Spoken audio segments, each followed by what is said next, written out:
Hey, you guys, welcome to this episode of The Rachel Cruze Show. And today I wanted to talk about one thing that will never leave my budgets. And it might be a surprise to you. Now, listen, I'm not going to micromanage you because I'm all about encouraging you to take control of your money. So I want you to do with your budget what you will because you know what is best. But I'm always willing to share tips on what has made a difference for me and my family, and this is one of them. Now, before I jump into my favorite category, let's talk about some categories that I believe should always be part of your budget, no matter where you are financially. So first and foremost, giving. So this is always something that I tell people to do. The very first thing is through your budget, because I think it's really important to live a life where you're generous. You're not trying to win with money just for you and to keep all the money. It is to help people. So practicing building that muscle is really key, again, regardless of where you are financially. Next, you're gonna save up for your four walls. This is food, shelter, utilities, and transportation. You wanna make sure that is covered. Next will be savings. So if you're saving for baby step 1, your $1,000 emergency fund, or baby step 3, 3 to 6 months of expenses, or even retirement or whatever it is, saving will be next. Now, if you're paying off debts, if you're in baby step 2, then that's gonna be your next focus. Is you're gonna say, okay, I'm done saving my emergency fund. Every extra penny is going to paying off debts. So again, all of this is around the baby steps. So the Ramsey baby steps, if you're not familiar with these, baby step 1 is $1,000 emergency fund. Baby step 2 is getting out of debt.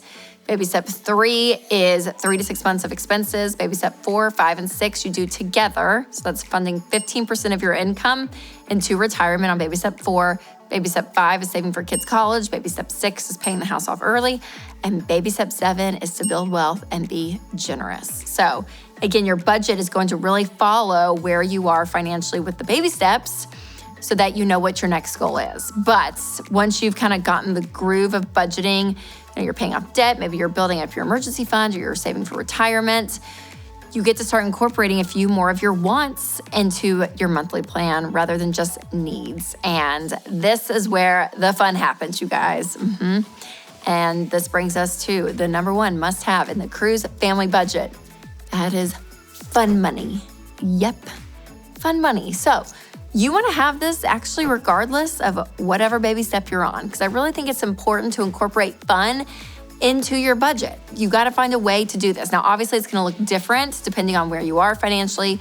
You know, if you are on baby step 2 and you're paying off debt, you're paying off that student loan or that credit card, you're kind of in the grind, right? More so than someone that's saving for retirement down the road. So if you are someone in baby step 2, I would say find something simple to work into your budget that can be a treat. You know, so whether it's grabbing a bag of chocolate chips and some stuff to make cookies on the back porch one night, or maybe you put $5 a week aside to go get a milkshake from Chick-fil-A, or Jade, my friend and co-host of The Ramsey Show, she talks about when her and her husband Sam were paying off almost $500,000 in debt, that she would invest a lot of time and energy and effort into making really great meals for her family on a slim budget. I mean, they weren't working with a ton, but that was something they would kind of treat themselves and have really great food at home. Now, another thing I've seen people do while they're paying off debt is to celebrate each individual debt payoff. So even if it was, $6,000 on a credit card, like once it was paid off, it was like, okay, let's celebrate that. Or $12,000 on a car loan. Once it's paid off, let's celebrate that. Instead of waiting to the very end to celebrate really big, have some of those celebrations along the way. Now, we have a debt savings tracker on RamseySolutions.com that you can actually print off for free. And it's really fun because it lets you list out your debts. You can color in your progress. And even on that sheet of paper, you can put stars next to, like, once we get here, let's go do something. You can write a little reward or something that you could do to go and celebrate throughout your debt journey. Or let's say that you're saving up for your fully funded emergency fund of 3 to 6 months of expenses. Or maybe you're saving up for retirement. Then it's like, okay, let's find some more fun that we can put into our budget. Because one thing I hear from a lot of friends who have gotten out of debt is that it can be hard to kind of shift out of that gazelle intensity mindset.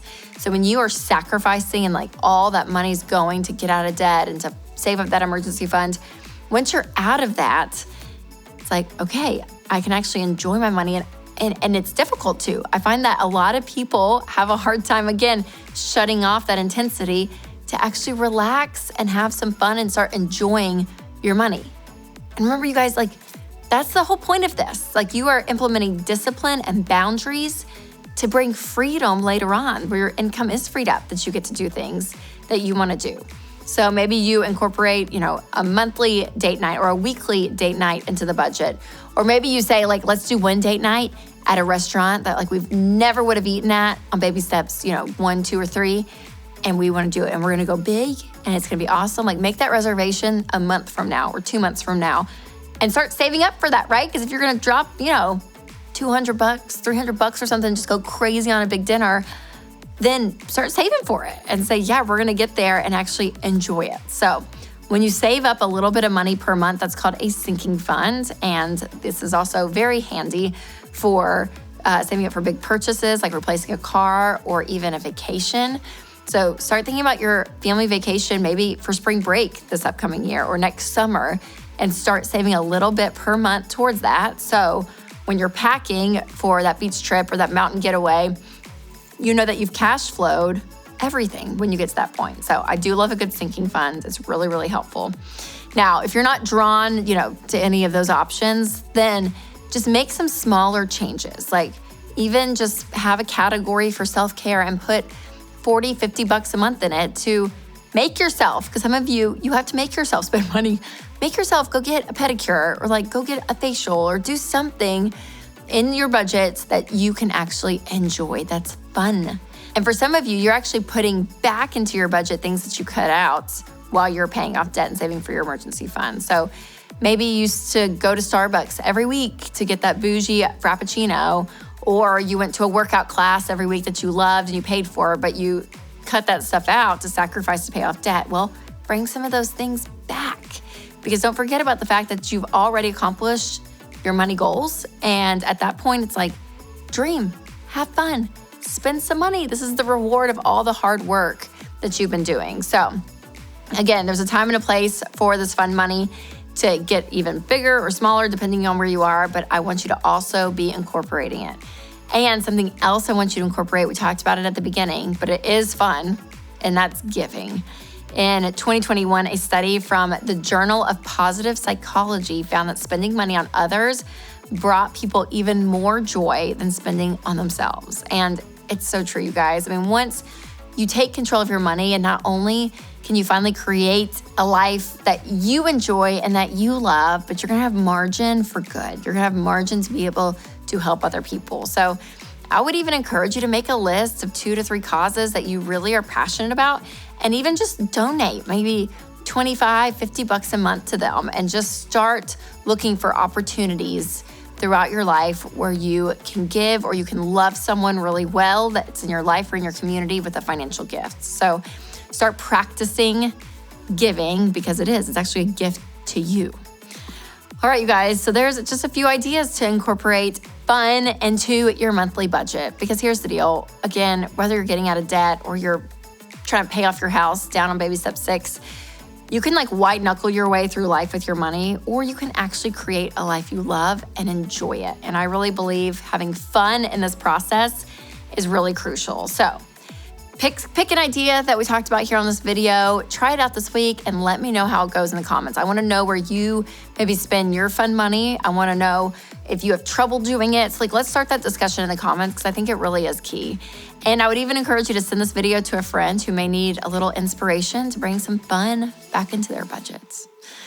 All right, you guys, remember to take control of your money and create a life you love.